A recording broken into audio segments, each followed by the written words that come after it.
Hello everyone, जय हिंद। मैं नमू मलिक आप सबका बहुत बहुत स्वागत करती हूं और इस सेशन में हम आज जानेंगे अयोध्या के राम मंदिर और उसके विवाद, उसके बनने की सारी कहानी के बारे में, सारे इतिहास के बारे में। शुरू करते हैं कुछ जो प्रेजेंट में घटनाएं घटी थी उनको शुरुआत से लेकर। 5 अगस्त 2020 को आपका अयोध्या में राम मंदिर के भव्य निर्माण के लिए भूमि पूजन हुआ था और यहीं से इस मंदिर को लेकर, इस जगह को लेकर जितने भी विवाद थे उन पर पूर्ण विराम लग चुका था। 5 अगस्त 2020 को भूमि पूजन के साथ ही इस भव्य मंदिर के निर्माण का कार्य शुरू हो गया था। लेकिन उससे पहले इसके इतिहास के बारे में जाने, इस मंदिर को कैसे बनाया गया, किसके द्वारा बनाया गया और इस मंदिर का लगभग 500 साल पुराना इतिहास या फिर कहे 500 साल पुराना विवाद जो 9 नवंबर 2019 को आपका क्या हुआ था, बिल्कुल सुलट गया था। जी हाँ, 9 नवंबर 2019 की तारीख शायद से तो इतिहास में कभी भूली नहीं जाएगी भारत में, क्योंकि 500 सालों के विवाद को एक पूर्ण विराम मिल चुका था। 9 नवंबर 2019 को अयोध्या के राम जन्मभूमि पर फैसला आया था। 5 जजों की बैच जो लीड कर रहे थे रंजन गोगोई, ठीक है, उनको जाना भी इसीलिए जाएगा सबसे ज्यादा क्योंकि उन्होंने राम मंदिर का जो इतने सालों से कोर्ट केस चला हुआ था उसको इवेंचुअली खत्म किया था और फैसला सुनाया था कि राम जन्मभूमि पर आपका मंदिर ही बनेगा। वो जगह जो है मंदिर के निर्माण के लिए रखी जाएगी और जो ऑपोजिशन में आपका बाबरी मस्जिद के लेकर जो उसके डिफेंड में लोग थे उनको बोला गया कि उनके लिए या फिर मस्जिद बनाने के लिए अलग से लगभग उस विवादित जगह की दोगुनी जमीन आप कहीं भी ले सकते हो। तो ये आपका 5 जज कौन कौन थे, जैसे मैंने बताया उस टाइम पे हमारे CJI यानी कि चीफ जस्टिस ऑफ इंडिया आपके रंजन गोगोई सर, उसके अलावा SA बोबडे, धनंजय वाई चंद्रचूड़ जो आज के टाइम पर अपने CJI है, और अशोक भूषण चीफ जस्टिस या जस्टिस S अब्दुल नज़ीर। इन्होंने ये फैसला सुनाया था जो कि राम या फिर कहो मंदिर के हक में ये फैसला गया था। अब शुरुआत करते हैं कि राम मंदिर पर आपका उसका इतिहास क्या है, कब से वो शुरू हुआ था। आज के टाइम पे आप मेरे पीछे ये इमेज देख सकते हो, जब भी बोला भी जा रहा है कि अगले साल तक ये निर्माण पूरा हो जाएगा और लोग यहाँ पर पूजा करने के लिए आ सकते हैं, बिल्कुल ये ऐसा दिखाई देगा राम मंदिर, लेकिन ये ऐसा नहीं था। इसके इतिहास के बारे में जानते हैं। कहते हैं कि अयोध्या जो नगरी है, जो राम की जन्मभूमि बताई जाती है, वो आपके विवस्वान सूर्यपुत्र मनु ने बसाया था अयोध्या को। तो यहीं से बिल्कुल शुरू से शुरुआत करेंगे और आखिरी तक यानी कि 5 अगस्त 2020 तक के इतिहास को जानेंगे। बीच बीच में क्या घटनाएं ऐसी घटी हैं जिसने पूरे देश को हिला कर रख दिया। तो तब से वो सूर्यवंश के थे, तो तब से सूर्यवंश जो है वो चला आ रहा है, जिसमें सूर्यवंश में ही श्री राम ने जन्म लिया था अयोध्या नगरी में। कहते हैं कि श्री राम ने जब जल समाधि ले ली थी उसके बाद अयोध्या नगरी पूरी तरह से तहस नहस हो चुकी थी, लेकिन उनका महल बिल्कुल सुरक्षित था।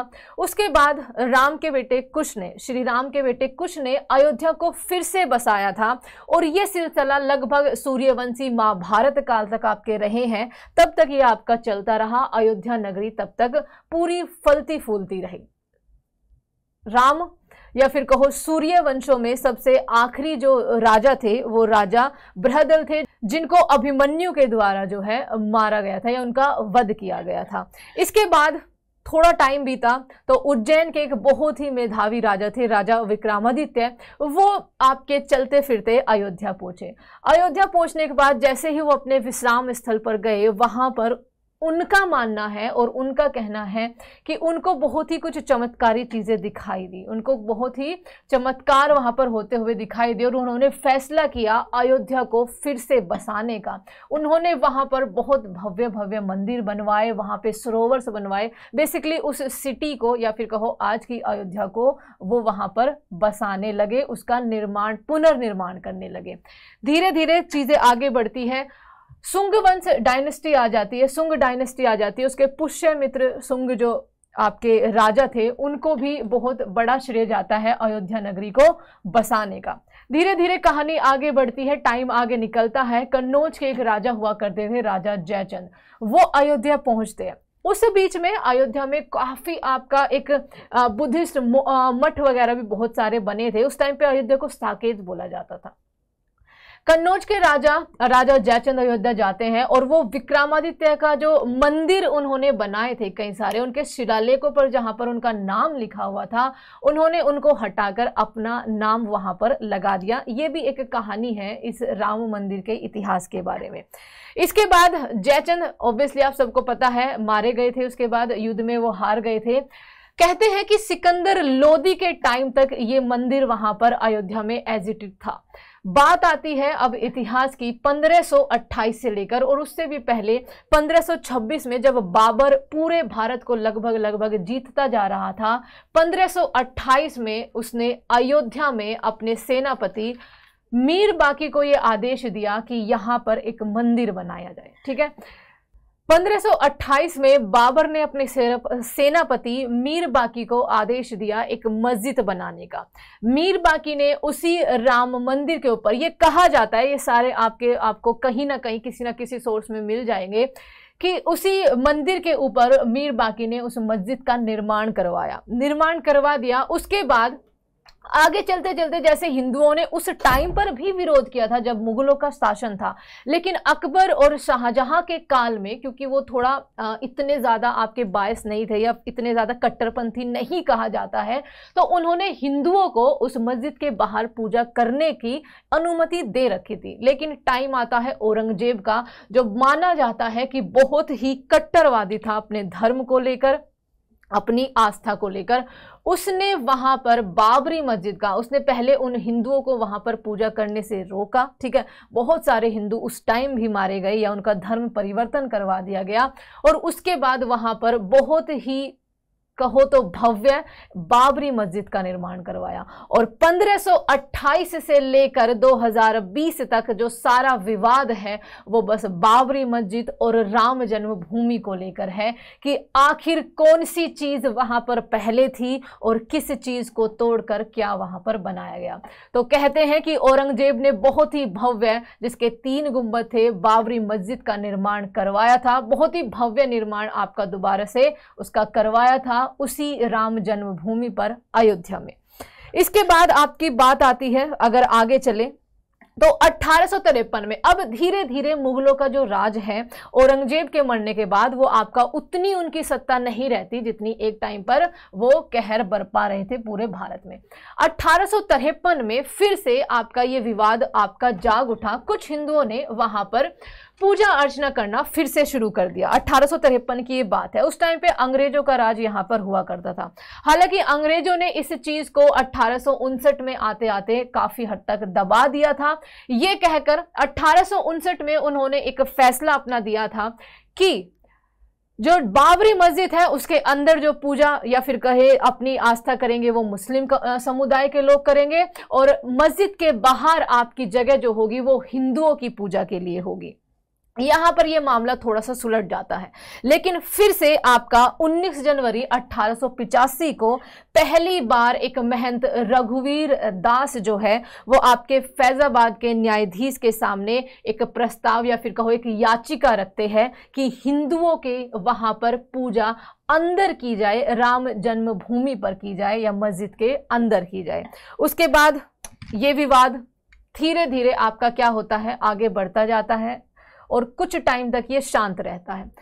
बात आती है, भारत आज़ाद हो जाता है 1947 में, और 1949 में, जब तक हमारा संविधान पूरी तरह से भारत में लागू नहीं हुआ था, 1949 में फिर से आपका असली विवाद जो है शुरू हो जाता है। उससे पहले मैं आपको बता दूं कि हिंदू और मुस्लिमों में सबसे पहले जो दंगे हुए थे वो आपके 1853 में ही हुए थे, बाबरी मस्जिद और आपके किस चीज़ को, राम जन्मभूमि के विवाद को लेकर। 23 दिसंबर 1949 को क्या होता है कि 23 दिसंबर 1949 को कुछ हिंदूवादी लोग या फिर हिंदू आस्था के लोग भगवान राम की मूर्ति को बाहर से उठाकर अंदर रख देते हैं मस्जिद में रात को। ठीक है, ताला लगा होता है लेकिन ताला तोड़कर वो अंदर रख देते हैं और वो वहां पर पूजा अर्चना सब कुछ करते हैं। उसके बाद अगले दिन आपका खबर उड़ती है कि भगवान शिव वहां पर प्रकट हुए हैं। अब इस बात को आप बहुत ज़्यादा समझदार हो, खुद भी समझ सकते हो उस बात को, इसमें हम ज़्यादा बहस नहीं करेंगे, लेकिन जो आपका डोमेन में है, पब्लिक डोमेन में है, वो बात यही है, ठीक है। उस टाइम पर काफ़ी कुछ दंगे भड़कने लगे, एक तरह से कहो कि भैया आप मंदिर की पूजा या फिर कहो मंदिर की मूर्ति को आप मस्जिद के अंदर कैसे ले जाकर रख सकते हो। दो समुदायों के बीच या फिर कहो सिंपल हिंदू और मुस्लिमों के बीच यहाँ पर दंगे भड़कने शुरू हो गए यूपी की अयोध्या में। उस टाइम पर क्या थे, यूपी के जो मजिस्ट्रेट थे, जिनको आप डीएम कह सकते हो, वो के नायर थे। हमारे प्रधानमंत्री उस टाइम पर जवाहरलाल नेहरू थे। उन्होंने के नायर को आदेश दिया था कि आप हिंदुओं की इस भीड़ को हटाइए वहां से और जो मूर्ति है श्री राम की उसको बाहर निकालिए। के नायर ने ये करने से मना कर दिया सबसे पहले आदेश में। उन्होंने बोला कि इतनी सारी हिंदुओं की भीड़ को हटाया नहीं जा सकता, बहुत बुरे दंगे हो जाएंगे पूरे देश में, ठीक है। उसके बाद उन्होंने अपने पीएम साहब ने दोबारा आदेश दिया के नायर साहब को कि आप कुछ भी करिए लेकिन हमें वहां पर दंगे या फिर कहिए तो शांति बिल्कुल चाहिए, हमें इसमें कोई विवाद अभी नहीं करना है। के नायर ने फिर से इस बात के लिए मना कर दिया और अपना इस्तीफा जो है वो पीएम साहब को भेज दिया। लेकिन उस इस्तीफे के साथ उन्होंने एक सुझाव भी भेजा कि आप ऐसा करिए कि आप इस मामले को ना कोर्ट में जाने दीजिए, ठीक है। इस मामले को आप कोर्ट में जाने दीजिए। इससे होगा क्या कि एक तरह से कुछ दंगे भी शांत हो जाएंगे, क्योंकि भारत में न्यायालय की बहुत बड़ी भूमिका रहती है ना, हम मानते हैं न्याय में। ये मामला पीएम साहब ने इस सुझाव को अपना लिया, हालांकि उन्होंने के नायर का इस्तीफा जो है वो स्वीकार नहीं किया था। अब बात आ जाती है 1950 की। अब ये मामला जो है वो कोर्ट में चला गया है। बात आती है, दो पक्ष होते हैं, एक हिंदू पक्ष और एक आपका मुस्लिम पक्ष की तरफ से। 1950 में फैजाबाद सिविल कोर्ट में सबसे पहले अर्जी दाखिल की जाती है राम जन्मभूमि को लेकर कि हमें पूजा करने की इजाजत दी जाए मस्जिद के अंदर। 1959 में निर्मोही अखाड़ा, जिसको कहते हैं कि इस लड़ाई में वो सबसे ज्यादा अग्रणी रहे हैं इस लड़ाई को लड़ने में। 1959 में निर्मोही अखाड़े ने एक अर्जी डाली थी इसी बात को लेकर कि हमें मस्जिद के अंदर जो राम की एक्चुअल जन्मभूमि है, जहां राम का जन्म हुआ था, वो जो विवादित जगह है, वहां पर पूजा करने दी जाए। वो जमीन जो है वो हमें बिलोंग करती है, यानी कि हिंदुओं को बिलोंग करती है। 1961 में अभी हिंदुओं ने अर्जी डाली है अपनी, या फिर कहो हिंदू समुदायों की तरफ से जो उनके लीडर हैं उन्होंने याचिकाएं डाली है कोर्ट में। 1961 में क्या होता है कि बाबरी मस्जिद को बचाने के लिए आपका यूपी के सुन्नी वक्फ बोर्ड जो है वो अर्जी डालते हैं कि मस्जिद के अंदर जो रामलला की मूर्ति रखी हुई है उसको बाहर निकाला जाए, उसको हटाया जाए और बाबरी मस्जिद को आपका मुस्लिम समुदाय की वो जमीन है और उनको वो वापस दी जाए, ठीक है, उनके हक में फैसला सुनाया जाए। ऐसे चलते चलते आपका ये विवाद बढ़ता जाता है। 1984 आता है। 1984 में एक फैसला आता है। 1984 में क्या होता है, उससे पहले 1984 में एक क्या आता है आपका कि जो विवादित ढांचा है, विवादित ढांचे की जगह मंदिर बनाने के लिए, विवादित ढांचे की जगह मंदिर बनाने के लिए आपका क्या होता है, विश्व हिंदू परिषद VHP, जिसका बहुत बड़ा रोल रहने वाला है आगे जाकर जब बाबरी मस्जिद 1992 का आपका वो समय आएगा। विश्व हिंदू परिषद ने एक कमेटी बना लेती है 1984 में। उसी साल आपका 1986 में एक यूसी पांडे की याचिका पर फैजाबाद कोर्ट का ही आपका जज थे KM पांडे, वो आदेश देते हैं, वो अपना फैसला सुनाते हैं कि भैया हिंदुओं को मंदिर की पूजा या फिर कहो हिंदुओं को मस्जिद के अंदर जो है वो पूजा करने की इजाजत दी जाए। लेकिन इसी के बाद कहानी अब थोड़ी आगे बढ़ती है। अब ये एक रुद्र रूप कह सकते हैं उसको लेने वाली है। 30 अक्टूबर 1990 को हजारों भक्त, हजारों राम भक्त जिनको कर सेवक उस टाइम पर बोला गया था, वो एक भगवा झंडा फहराने के लिए बाबरी मस्जिद की ओर या फिर कहो अयोध्या की तरफ कूच करते हैं। उस टाइम पर यूपी के सीएम थे मुलायम सिंह यादव, वो उनको रोकने का आदेश देते हैं। इवन उन कर सेवकों पर आपका क्या चलाते हैं, गोलियां भी चलाते हैं, जिसमें बहुत सारे लोगों की मौत या फिर कहो निधन भी हो जाता है। गोली चलाने का आदेश देते हैं। धीरे धीरे ये बात आगे बढ़ती रहती है और टाइम आता है 6 दिसंबर 1992 का, जो मैं कहूंगी कि इतिहास का एक तरह से सबसे काला दिन था। 6 दिसंबर 1992 को होता क्या है कि विश्व हिंदू परिषद और शिवसेना समेत दूसरे बड़े बड़े जो हिंदू समुदाय के लीडर्स थे, लाखों लोग इस ढांचे को गिराने के लिए आपका आगे बढ़ते हैं। काला दिन इसलिए नहीं कि राम जन्मभूमि के ऊपर बाबरी मस्जिद को गिराने के लिए नहीं, इस विवाद में इतने लोगों की जान चली गई। खाली 1992 में ही नहीं, उसके बाद भी देश भर में बहुत सारे दंगे हुए, जिनमें से एक है गोधरा कांड, एक है आपका गुजरात के दंगे। तो इस वजह से ये दिन मैं कहूंगी बहुत ही भयानक दिन था भारत के इतिहास का। 1992 में बाबरी मस्जिद पर चढ़ जाते हैं लोग उसको गिराने के लिए। पूरा दिन ये आपका प्रोसेस चलता है। आखिरकार बाबरी मस्जिद के तीनों गुंबद जो है वो गिरा दिए जाते हैं। उस टाइम पर यूपी के मुख्यमंत्री कल्याण सिंह थे। आई होप आप सब लोग इनके बारे में जानते होंगे। 1992 से बाबरी मस्जिद अब ढह चुकी है। साल आता है 2002। साल 2002 में अब देखिए कितने टाइम तक इसके कॉन्सिक्वेंसेस आपके आगे बढ़ते रहे। साल 2002 में हिंदू कार्यकर्ताओं की एक ट्रेन जो गोधरा से आपकी क्या था वहां पर उसमें आग लगा दी गई। इसकी वजह से गुजरात में जो है बहुत बड़े लेवल पर आपके दंगे जो है भड़क उठे। ऐसे चलते चलते आपका साल 2010 आ जाता है और एक बहुत ही अहम फैसला आता है। साल 2010 में इलाहाबाद हाई कोर्ट ने अपने फैसले में विवादित जगह को सुन्नी वक्फ बोर्ड और रामलला विराजमान और निर्मोही अखाड़ा भी इसमें शामिल था, इन तीनों में वो बांट देता है। ठीक है, और वही बात होती है बच्चे कि अगर आप एक चीज को ऐसे बंटवारा कर दोगे, उसको दे दिया उसको दे दिया, और जिसमें आपकी आस्था जुड़ी हुई है, तो वो कभी भी आपकी सुलझ नहीं सकती। हाई कोर्ट का ये फैसला बहुत ही मैं कहूंगी बहुत ही आपकी एक सिली मिस्टेक उनकी हो सकती है। ठीक है, उन्होंने इस विवादित जमीन को इन तीनों में बांट दिया। 2011 में सुप्रीम कोर्ट में यह मामला चला गया और 2011 में सुप्रीम कोर्ट ने इलाहाबाद हाई कोर्ट के इस फैसले पर रोक लगा दी। ठीक है, इलाहाबाद हाई कोर्ट के इस फैसले पर रोक लगा दी। 2017 आ जाता है अब। ठीक है, 2017 आ जाता है और 17 में सुप्रीम कोर्ट कहता है कि आप कोर्ट के बाहर सेटलमेंट करिए। ठीक है, इस मामले को कोर्ट के बाहर सुलझाइए। 8 मार्च 2019 को सुप्रीम कोर्ट की मध्यस्थता के लिए सुप्रीम कोर्ट ने इसी मामले में मध्यस्थता के लिए एक पैनल भेजा। क्या भेजा? एक पैनल भेजा और उस पैनल को बोला कि आपको 8 वीक दिए जाते हैं, आप इस विवादित जगह पर या फिर आप इस राम मंदिर और बाबरी मस्जिद विवाद पर कोई फैसला लेकर आइए। ये तारीख थी 8 मार्च 2019 और उसके बाद 8 हफ्ते दिए जाते हैं इस पैनल को।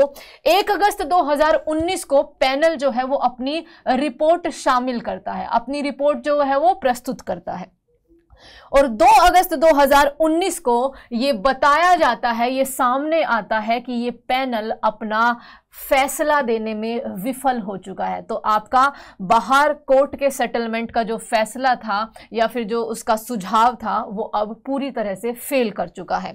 फिर 6 अगस्त 2019 से क्या होने लगा? 6 अगस्त 2019 से अब इस मामले पर डेली सुनवाई होने लगी कोर्ट में। डेली इस मामले पर सुनवाई होती थी। जस्टिस रंजन गोगोई और जो 5 जजों की ये बेंच थी आपका इस फैसले को डेली सुनती थी। दोनों तरफ के विवादों को वो डेली आपका इस पे हियरिंग होती थी। 16 अक्टूबर 2019 को इस पर फैसला आ जाता है दोनों तरफ की बातों को सुनने के बाद। 16 अक्टूबर 2019 को सुप्रीम कोर्ट बोलता है कि हम अपना फैसला सुरक्षित रखेंगे अभी के लिए। इसके बाद आपकी डेट आती है 2019 में ही 9 नवंबर 2019, जिस दिन सुप्रीम कोर्ट अपना ये ऐतिहासिक फैसला जो है वो सुनाने वाला था। सुप्रीम कोर्ट फैसला सुनाता है कि राम मंदिर जो है, ठीक है, आप मेरे पीछे देख सकते हो, ये सुप्रीम कोर्ट का फैसला है कि विवादित जो जमीन है उस पर आपका मंदिर बनाया जाएगा, राम जन्मभूमि को यह जमीन दी जाएगी और एक ट्रस्ट बनाया जाएगा जहां पर जल्द से जल्द 3 महीने का आपका टाइम है उस ट्रस्ट को बनाने के लिए, जो राम मंदिर का निर्माण कार्य शुरू करेंगे। उसके बाद आपका 3 महीने में, लाइक जैसे मैंने आपको बताया है, और सुन्नी वक्फ बोर्ड जो लड़ रहा था आपका बाबरी मस्जिद को बचाने के लिए, या बाबरी मस्जिद की जो जमीन या इस विवादित जमीन को आपका अपने नाम कराने के लिए, उनको बोला गया कि आप ये लगभग आपकी 2.27 एकड़ जमीन थी, लगभग इसकी दोगुनी जमीन यानी कि 5 एकड़ जमीन अयोध्या में कहीं भी आप मस्जिद बना सकते हो, सुन्नी वक्फ बोर्ड को, या फिर एक सिंपल कहे कि मुस्लिम समुदाय के जो आपके लीडर लीड कर रहे थे उनको दी गई। 5 एकड़ जमीन अब आपकी मस्जिद बनाने के लिए दी जा चुकी है। और उसके बाद अब आज के सामने, आज की अगर हम डेट करें तो 5 अगस्त 2020 को ये फैसला आ गया है। 9 नवंबर 2019 में 5 अगस्त 2020 को अयोध्या के भूमि पूजन के बाद उसके भव्य निर्माण का कार्य शुरू हो जाता है, और उसके बाद कहा गया है कि 2024 में ये मंदिर श्रद्धालुओं के लिए और पूजा के लिए पूरी तरह से खुल जाएगा।